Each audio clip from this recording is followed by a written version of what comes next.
You're tuning into The Bacon Project. We the people watch. A constitutional republic, not a democracy. The ideal of a democracy is universal equality. The ideal of a constitutional republic is individual liberty. A democracy always degenerates into dictatorship, which promises government-guaranteed equality and security, but it delivers nothing but poverty and serfdom for the people it robs and rules. America was founded as a constitutional republic to safeguard the liberties of the people against the tyranny of democracy or of one-man dictatorship. In this century, great strides have been made toward the goal of subverting our republic into a democracy. The foremost tactic of the subverters is subversion of language. By calling America a democracy until people thoughtlessly accept and use the term, the totalitarians have obscured the real meaning of our principles of government.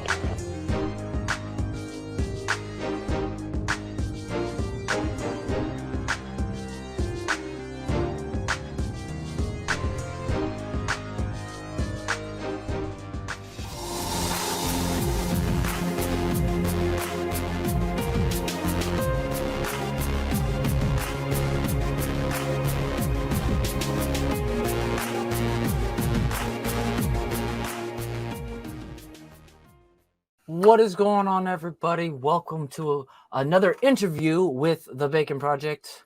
Here, I am David Bacon, and we are going to be interviewing a special lady here tonight.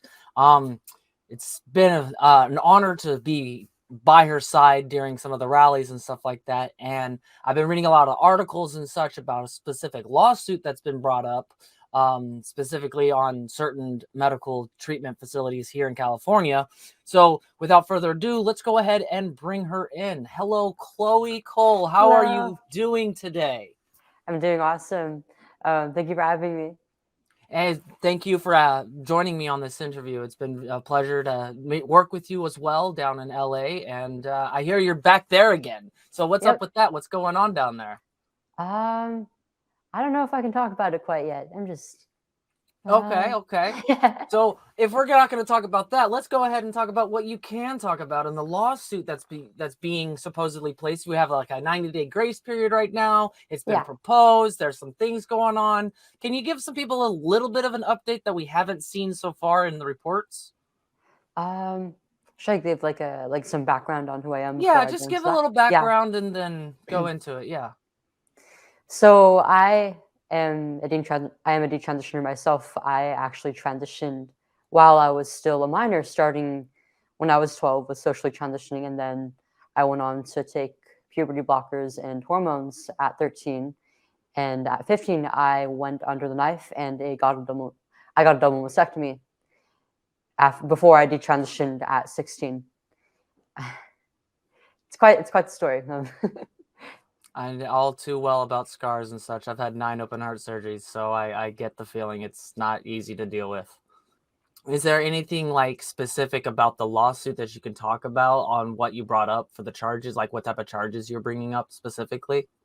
Yeah, so I filed a lawsuit for medical malpractice, negligence, and I don't know I can't remember what exactly the term is, but they also left out some very crucial information from my consent forms, and I'm still suffering from side effects, from complications from both the testosterone and the surgery that I wasn't really properly informed about. What kind of symptoms? Could you elaborate a little bit, or is that too personal? So from the testosterone in the blockers, I've had, I started so young that it's affected several areas of my growth. I've actually ended up shorter, a few inches shorter than my projected height as an adult. And from the testosterone, I've been experiencing some issues with my urinary tract. Like I'm prone to like any infections and other symptoms. Like I have to use the restroom pretty frequently, and it's like my body doesn't really properly like make use of the water that I drink. And this is like a really big quality of life issue that I've been struggling with since about a year on testosterone that I wasn't really properly informed of. And even if I was given like a list of all the side effects that I should be worried about, I was so young that I wouldn't really have been able to make fully informed consent. I was perfectly healthy before I started, so how was I supposed to know like what I was going to experience? That is true, especially with one of the reports that I was reading through. It said that it seemed from just an understanding of how I'm trying to grasp it. It seems like you and your parents were coerced into it in a way. Absolutely. Like that's the word I would use, and Yeah, we were mistreated in the same process, right? yeah. We were That's basically given the picture, the idea that transitioning was the only means of treating my dysphoria. We never really were given any alternatives, and my parents were actually told like I would be at risk of suicide if I didn't go through with it. And yeah, I saw that report too. yeah, Wow, can't believe they went that low to put I'm fear into people in general. Like they will stoop so low just to dig into your fears. Like that's preying on innocent people, and that's actually a crime. and they're making money on top of that.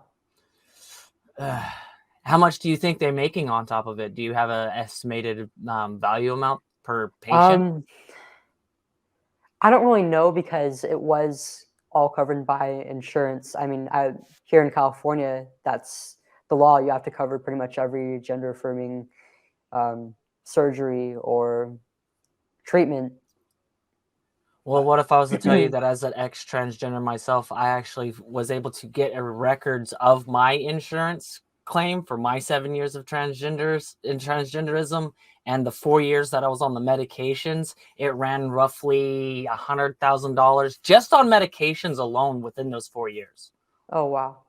That's just medication. That's not including the surgeries or any of that. And by the way, I didn't go through any of the surgeries. I didn't do the top or the bottom. I had a huge issue with my own self. That's coming out on a later thing for explaining that to people. But because today's mostly about you and what's going on with you. But I'm just trying to say like on my end, it ran roughly about $100,000 just in prescriptions, and these were just two different medications. So you're thinking about it, you're probably looking the $300,000 range because it's a surgery. So that's what Yeah. I'm gathering.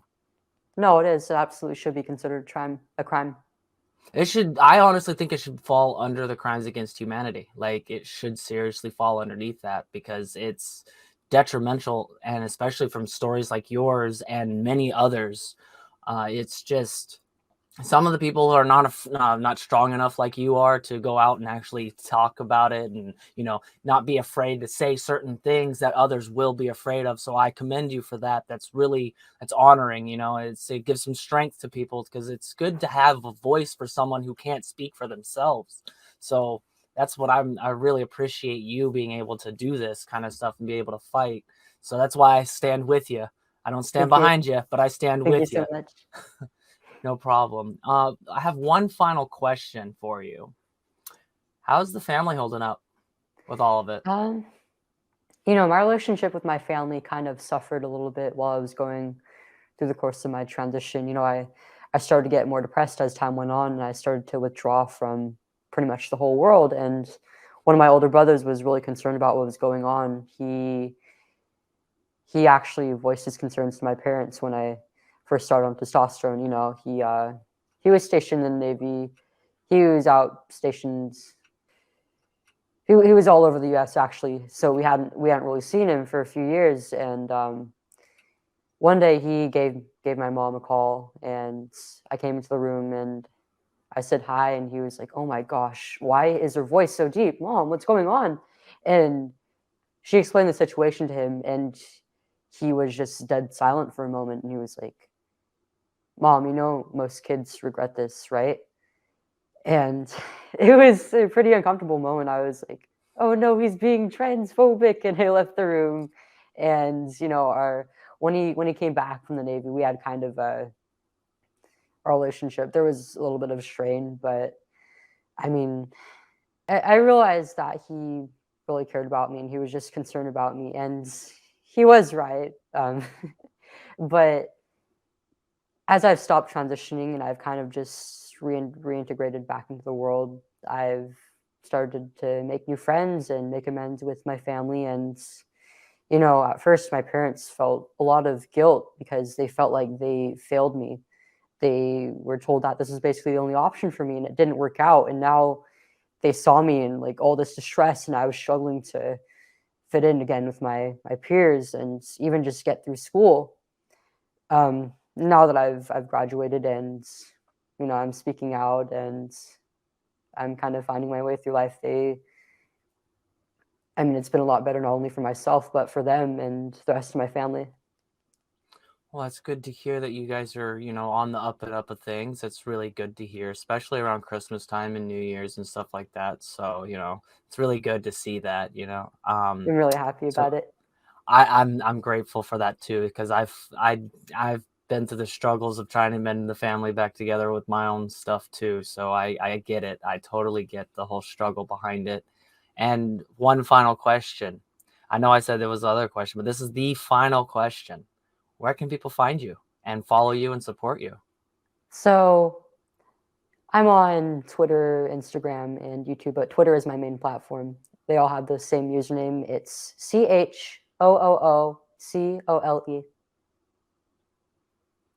All right.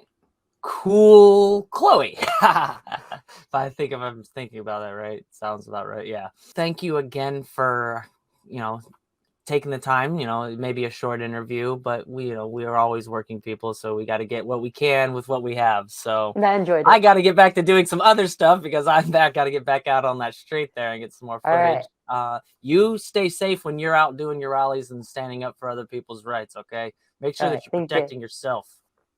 Well, you take care, and it was wonderful to speak with you. Yeah, you too.